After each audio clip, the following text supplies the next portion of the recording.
Mark chapter 6. We're going to look at verses 45 through 52 today.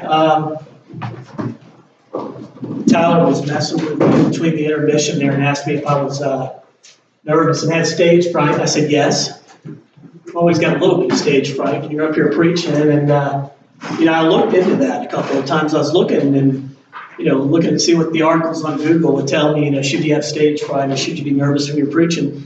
And the preachers that I ran across said, yeah, absolutely you should be.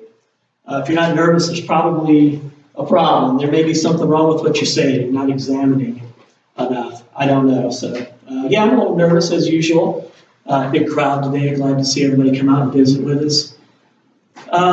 We're going to look at Mark 6, verses 45 through 52. You guys know I like to preach out of Mark a lot. I actually did not intend to do this sermon this week. It was only through some interactions and some conversations that I've had with people this week that I decided to go ahead and do this sermon. Sometimes we need encouragement. Sometimes we need to know that there is light at the end of the tunnel. When we're going through storms and we're going through the troubles of daily life, we need to know that God is with us and that we are there for each other. In Mark 6, I'll go ahead and read the text. Verse 45. And the heading for this section talks about Jesus walks on the water, which is going to be a minor detail here. We're not really going to focus on that. Immediately, he made the disciples get into the boat and go before him to the other side of Bethsaida, while he dismissed the crowd. And after he had taken leave from them, he went up to the mountain to pray. And when evening came, the boat was out on the sea, and he was alone on the land. And he saw that they were making headway painfully, for the wind was against them. And about the fourth watch of the night, he came to them, walking on the sea. He meant to pass them by. But when they saw him walking on the sea, they thought he was a ghost, and they cried out. For they all saw him and were terrified, but immediately he spoke to them and said, "Take heart, it is I, do not be afraid." And he got into the boat with them, and the wind ceased. And they were utterly astounded, for they did not understand about the loaves, but their hearts were hardened. There's a couple of main things I want to look at in this text. And the main thing, first of all, is the phrase, making headway painfully. Making headway painfully. And we can use that as a metaphor for life. I was doing a little looking around on Google. I don't have a whole lot of experience, believe it or not, in boats. Like in this text that we read today, we read about how the disciples were in the boat, and the wind came up and they were making headway painfully. I was reading a story that I came across about this rower, and he was rowing from Ketchikan, Alaska to a point in Washington. It's a distance of about 800 miles. I couldn't even imagine that. I couldn't even fathom being out on the ocean and rowing a distance of 800 miles. I mean, that's an incredible physical shape that you would have to be in. I would never be out there doing that. I also have a thing about sharks, personally, and I just don't see myself out of the ocean like that. But this guy was talking about, he was on his way down to Washington, and he was rowing, and things were going along pretty good. And he came upon a storm, apparently. He came upon a section where he had encountered gale force winds, and they were swirling, and he started to, for lack of a better term, freak out a little bit. He started, his spine started tensing up, and his muscles started tensing up, and he's really uptight, and he's really nervous because he thinks I'm in the middle of a storm on the ocean. There's a good chance if I don't regain my composure, I could die out here.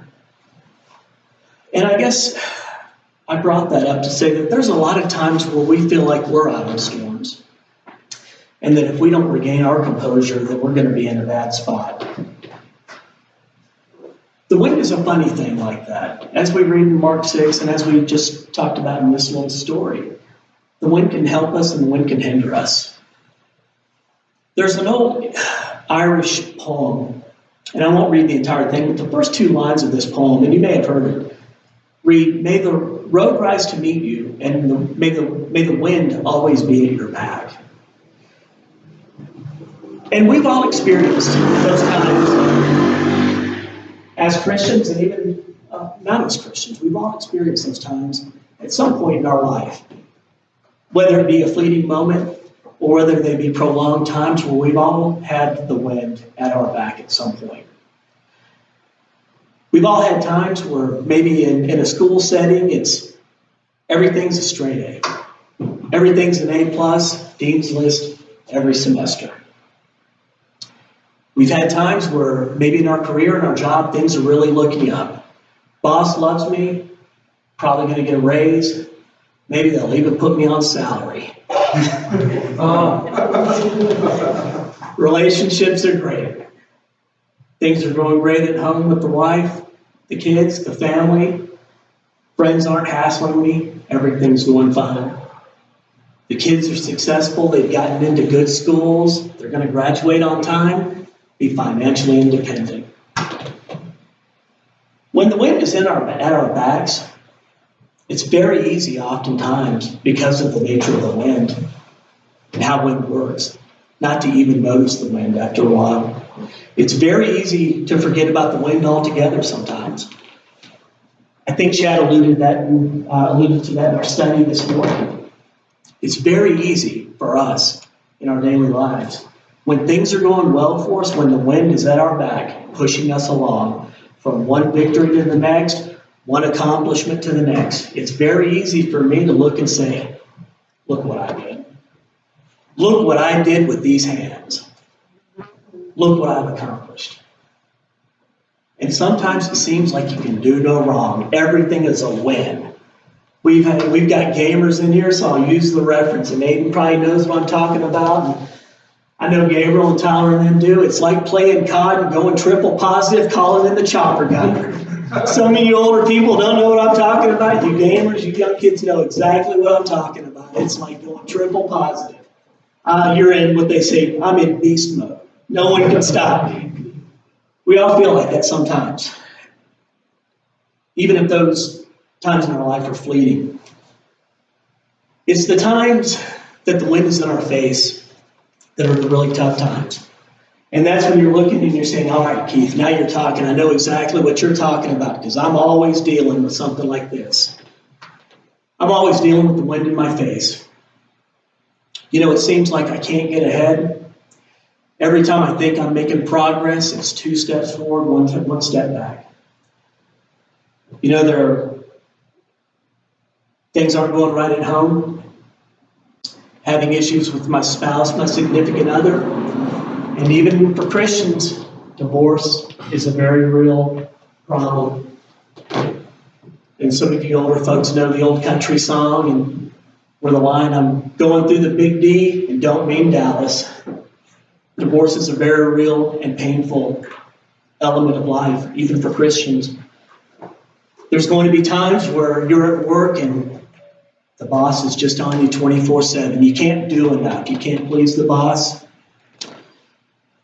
Rumors of layoffs, possibility my job might get outsourced, which, 20, 30 years ago, we really didn't even think there was such a thing. My job might go to India. What are you talking about? It's a very real concern in today's environment, with the economy being what it is, and inflation through the roof and gas prices sky high. I know that I'm preaching to the choir. It's something that we all are concerned about. Maybe the kids are causing you heartache. Weekly, you seem like you're in the principal's office or the courtroom. You can't get them back on track. Maybe you're having financial issues. You can't seem to get ahead of your bills. You got bill collectors calling. Car won't start. Maybe you're in a situation, hypothetically speaking, I'm driving down White Sands Boulevard. I'm leaving a trail. Car's smoking. I pop the hood and I've got a gallon of transmission fluid under the car. Car's just sucking up all my income. I can't seem to get ahead. And all I want to do is go to work and make enough money to get by the next day or two. Maybe you're dealing with sickness and pain. Maybe it's affecting your walk as a Christian. Maybe it's affecting you even coming to church or going to your work and doing your job effectively. It's possible that you're dealing with sickness and pain in a family environment. Maybe you're caring for someone that is sick and ill, and it's emotionally and financially and physically draining. And at some point, you just wish it would end, and you don't care how, because you seem like you're lost in a storm and you can't get over the hump, and the wind is blowing in your face. Maybe you've lost someone. Maybe you've lost a spouse, a child, significant other. I couldn't even imagine what it's like to lose a spouse or a child. I couldn't even imagine the pain involved.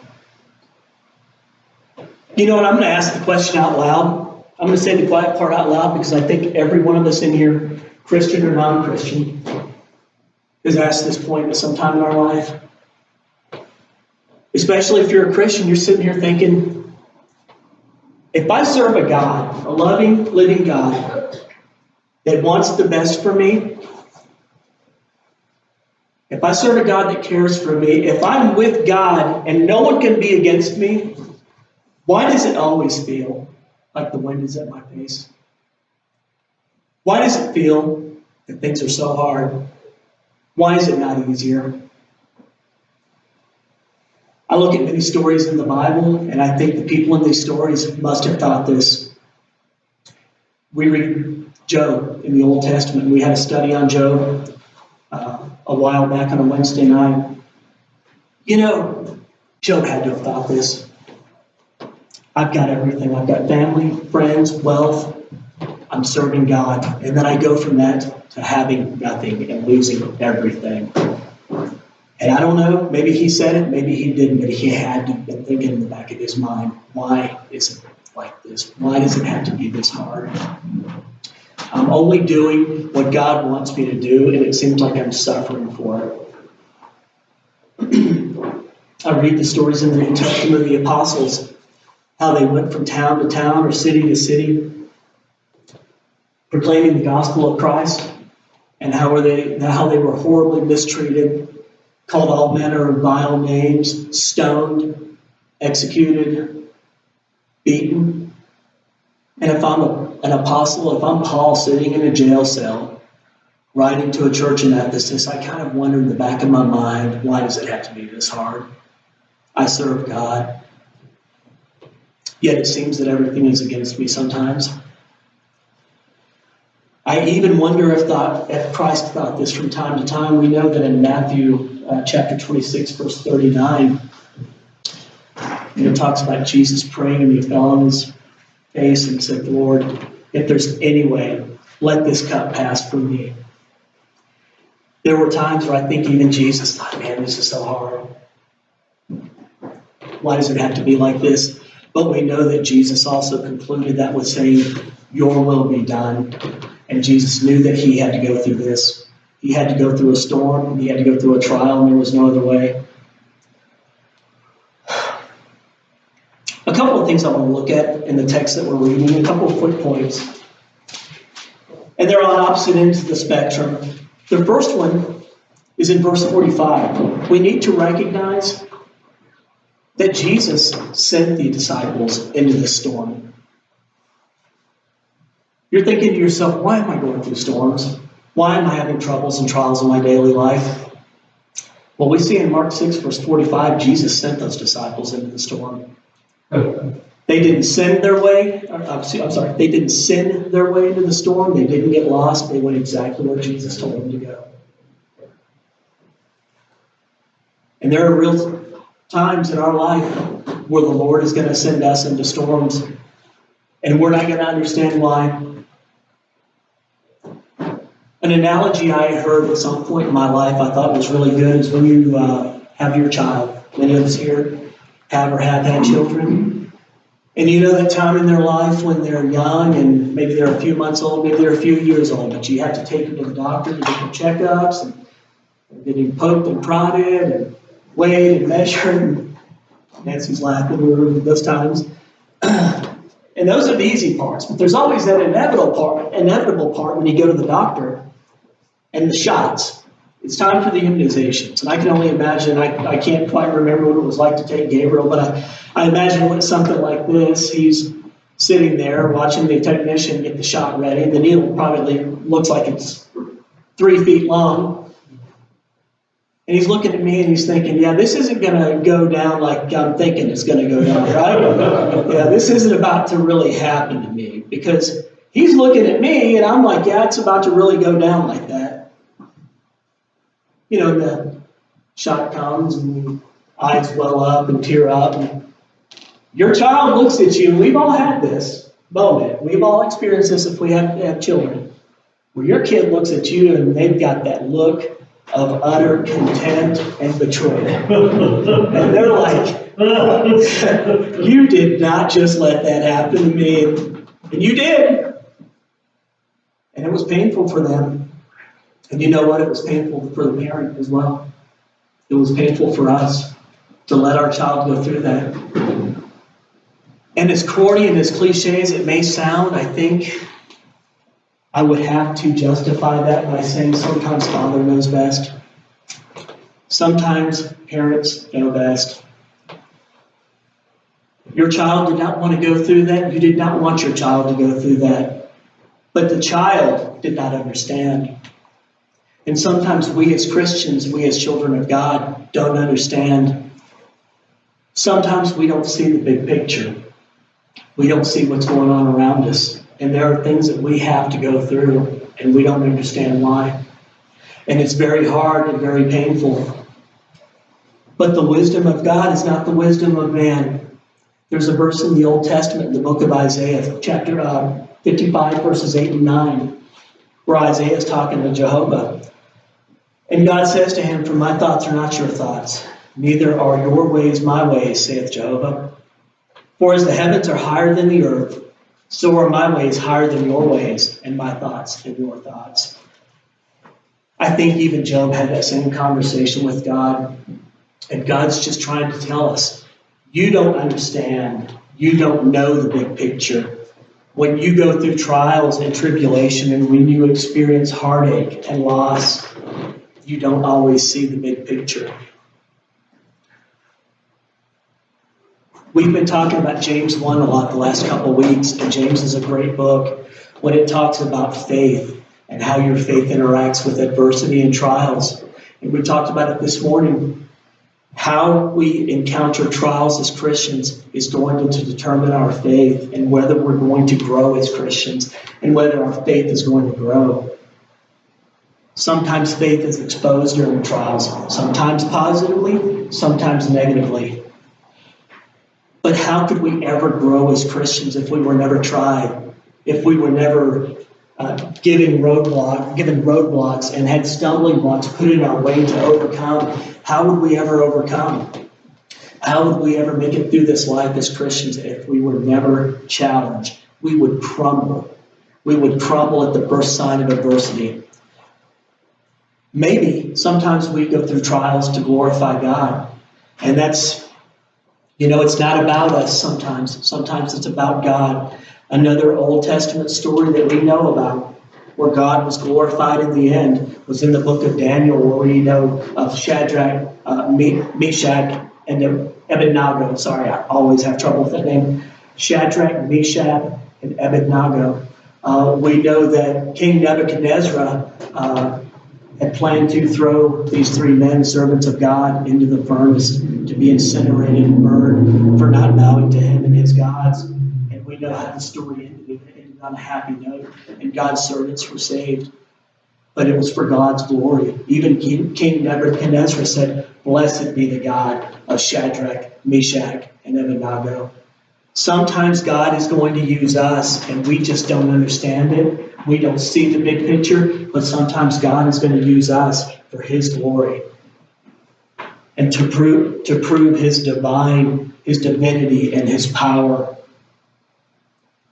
Another verse that I want to look at real quick in the text is verse 48. Now we know that Jesus sent them into the storm, but we also know that Jesus saw them and He came to them. In verse 48, it tells us that we have a God that knows our struggles. We have a God that knows us better than we know ourselves. And it doesn't seem like that when we're going through our struggles at the time. But if we can keep our eyes on the prize, keep our mind, keep our eye on the goalpost and the end of the race, we can realize that we have a God that does care for us and wants the best for us. But sometimes we're going to have to go through struggles and trials for our own good. He is there for us even when we don't feel it. The apostles couldn't see the big picture. The disciples could not see the big picture. When they were out on the water, going against the wind, they couldn't make headway. They couldn't get from point A to point B where they were going. I could imagine reading this text in the book of Mark that they had all but given up. They were probably sitting there on the water. We know in this text, the Bible tells us that Jesus came to them and it was the fourth watch of the night. The commentary I've read on that was obviously it was very, very late at night, early in the morning. The apostles could not see the big picture. They did not know what was going on around them. They just knew the situation they were in. And it was bad. But Jesus saw, Jesus understood, and he came to them. John 16:32 is a verse that I came across when I was doing some preparation for this study and a cross-reference. And in chapter 16, Jesus is talking to his disciples about what is to come, what is going to happen. He's going to be betrayed, arrested, tortured, condemned, crucified on the cross. And he tells them, "Behold, the hour is coming. Indeed, it has come, when you will be scattered, each to his own home, and will leave me alone." And Jesus will go to the cross and die on the cross with the weight and the sins of humanity on his back, alone. But not quite alone. The end of the verse tells us, he says, "Yet I am not alone, for the Father is with me." And we can feel like that so many times in our daily life when we're struggling, we just can't get ahead. Why is God allowing this? Why am I going through this? And we can't see the big picture. We can't see the light at the end of the tunnel. But God is with us. If you're a Christian here today, you're here for a reason. You're doing the best you can. You're here trying to worship God and be the best Christian you can. And God is with you, even if we don't feel it sometimes. My preacher growing up told me one day we were having a conversation, and I was bummed out about something, and I just didn't feel it. And he told me, he said, I'm a preacher. Every day I get up, even when I don't feel like it, it doesn't change who you are. And even though we don't feel God's presence sometimes, God is with us. We can't always see it and feel it when we go through hard times. I would propose to you that if you're here today and you're not a Christian, maybe God has lit a fire in you. Maybe God has put a sign in your path. Maybe God has brought you here today. That's between you and God. I'm a firm believer that God puts signs in people's paths on their day-to-day struggles and their day-to-day trials, day-to-day journey. It's up to you to interpret those signs and act on them. So why does God allow storms into our life? For a whole myriad of reasons. But I know one thing. I know that Romans 8:28 tells us, and we know that for those who love God, all things work together for good, for those who are called according to his purpose. All things work together for good. Not just the nice things, not just the cute, cuddly things, but the bad things, and the hard things, and the trials, and the tribulations. And when the wind is in our face, we don't see it, we don't realize it. We're so consumed with life's problems, and I don't mean to make light of your problems, because they're your problems. They're real problems to you. My problems are real problems to me. But I get so consumed and so worried about my life and my problems that I forget to see the big picture. Why does God allow storms into our life? To make us stronger Christians, to test our faith. And hopefully we overcome those tests and those trials so that our faith grows. Maybe God allows storms into our lives to help the congregation grow spiritually. A stronger congregation is a congregation where its members experience trouble and trial, and they overcome together. And the congregation as a whole is a stronger unit, a stronger congregation in the body of Christ. Maybe God allows storms into our life to help us minister one to another. There's not a Christian in this building. There's not a person in this building here today that should be going through anything alone. If you're a Christian and you're here and you're going through things alone and you're trying to deal with them alone, then you're going about it the wrong way. And you should have no problem, no compunction about coming to me or Chad or Chris or Rachel or anyone and saying, hey, I'm struggling. I'm having problems and I need help. That's what the church is there for. That allows each and every one of us to minister and to love and show compassion the same way that God has shown compassion and loved us. Maybe God is allowing storms into our life to allow the church to grow. Maybe you're here today and you're not a Christian and you're going through struggles and trials and you're seeing those signs that God's putting in your path and you're thinking, man, it's got to be easier than this. There's got to be something else out there. There is. There is something else out there. There's something better out there. But you have to recognize those signs that God is throwing you. You have to make your determination on how you're going to act. Maybe you're a Christian and you're going through troubles and trials right now. Maybe right now you're suffering and you're in pain. And you have coworkers, possibly your family members who are not Christians. And they see how you deal with your daily struggles and trials. And they're like, man, I'm so inspired. You know, Rachel or Kathy or Chad is a Christian, and I know they got problems. They got real problems. Same problems I have, but the way they deal with it, that's so inspiring to me, man. Maybe I need to rethink this whole God and church thing. Maybe you're an inspiration to the Christians in this building right now by how you're dealing with your daily trials and struggles. Each and every one of us in here as a Christian has a very immense and powerful positive or negative influence on people around us. We have the ability to change hearts and minds for the negative or the positive with how we deal with our daily struggles and trials. It's ironic that I brought this up because when I was studying for this lesson, I thought of an old story from when I was in high school with Charles Barkley. Many of you know who Charles Barkley is, NBA basketball player, or former. And it's ironic because he's in the news this week again as I was doing this sermon. Charles is a very entertaining guy, if you don't know who Charles Barkley is. He likes to talk, and he's back in the news for talking again. But years ago, he had a reporter after a game was questioning him on some things. And he said to Charles, he said, you're a role model. And Charles snapped back, I'm not a role model. I'm a basketball player. Charles Barkley is a role model. Because he influences people with his words and his actions. And you may be sitting here today thinking, I'm not a role model. I'm just a Christian. I'm just Chad. I just work over here. I'm not a role model. You're a role model.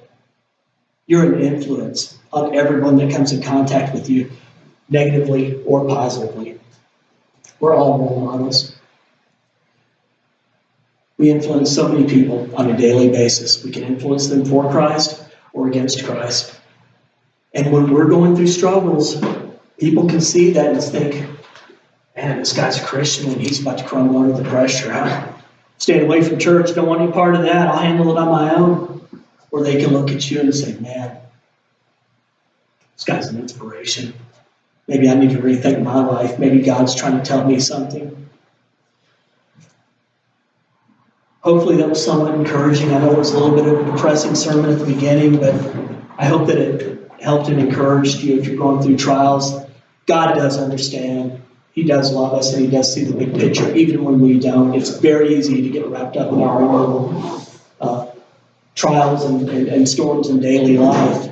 But just remember, when you are going through troubles and trials, you have the church, you have members to fall back on. You have a God that does understand and know your afflictions and your pain.